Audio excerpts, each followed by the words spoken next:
Ассалаумағалейкум, құрметті көрермендер. Дәл қазір бізге Данияр бақ саласы бойынша маман алманы қалай бұтау керек және құрылысына қалай көңіл бөлу керек деген тақырыпта кішкене бізге тәжірибесін бөлісетін болады.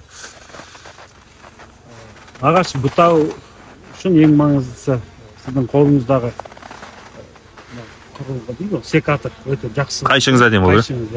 Өткен кескен кезде ағашты жаралап алмай, құртып алмай кесу керек.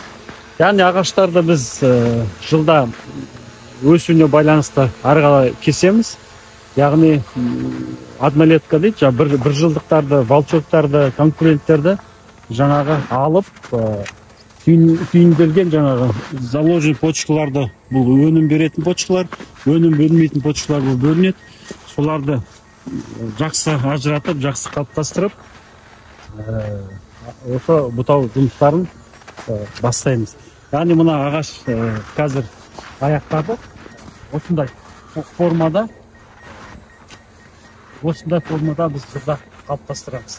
Ішке кеткендерін алып, сыртқа қарай шығарып, жаңағы домалақтау дейді оны. Кесер тәріздес дей ма?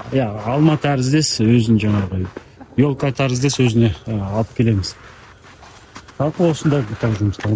Яғни төбеге биікке көтерілген бәрін кесеміз. Бір жылдықтар ғой, көшет бермейді, росқа кеткен веткалар. Сосын онда сынған көшеттерді алып, сынған жаңағы бұтақтарды аламыз, кеткендерді аламыз, тоқтатамыз жаңағы. Бұл енді осы бақта жасалатын обрезкінің несі осылай болады. Негізі көріл сосын, иә? Интенсивный да ол басқаша ғой. Тені бір сұрақ, оның биіктігі осы стандарт 2,5 метрде болу керек па, или оны реттеуге бола ма? Жоқ, алмағаш өте қатты биік болған қажет емес. Ол биік болған сайын көп өнім ала алмайсыз. Алманың маңыздылығы сізге биылғы шыққан бұтақ қой мысалы, бір жылдық. Ол не болады? Түйін болады. Ол түйінделген жақсы тоқтаған.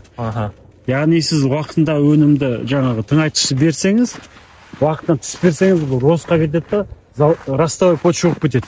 Ол түйінде бермейді, просто орман болып кетеді.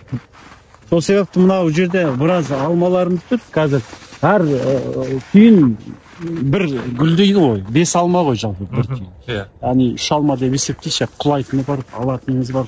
Яғни жерден 3 алма бар дегенсіз, иә? Мұның әр почкада жаңағы бір түйінде гүлдеген сайын жаңағы алма ғой. Каждыйда мысалы мына жерде 60 килограммдай, 40-60 килограмм алуға болады. Бір ағашта, иә? Жасына байланысты отыр. Мына ағашты қазір жағдайын айтып. Мына біз өнімді қазір түйінге қарап бір анықтай аламыз. Келесі жылы қалай болатыны. Одан кейін гүлдеген кезде қарай аламыз. Одан кейін гүлдеп түйіндеген кезде уже нақты ұстап айта аламыз. Уже белгілі болады. Жағдай қалады. Енді бүткіл ағашты жүріп шыға алмаймыз. Яғни бір рядта бізде 100 ағаш болса, соның 10-нан 3-ке бөлеміз анықтаймыз. Өзінің әдістері бар. Мынау қазір кесетін аяздарда, яғни 15 градус аяз болмаса кесе беруге болады, иә?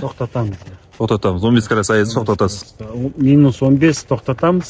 Таңертең жаңағы 10-дарда бастаймыз. Ерте бастауға тағы болмайды. Шығып болып тұрады ғой. Көрмейсіз қайсы түйін емес. Жаңа кесетін жұмысшыларға да түсіндіру керек. Ол қырқудың таңертең кешке деген айырмашылығы бар ма? Бар ғой, таңға жүк суық болып тұрады ғой. Сол 10-дарда өзі күн шығады, жұмысшылар да жаурамайды. Ағаштарда шығып болып тұрады ғой, көрінбейтін бәрі. Суық, ол кезде де кесуге болмайды. Мұзда кесуге болмайды, қарда кесуге болмайды, жауында кесуге болмайды.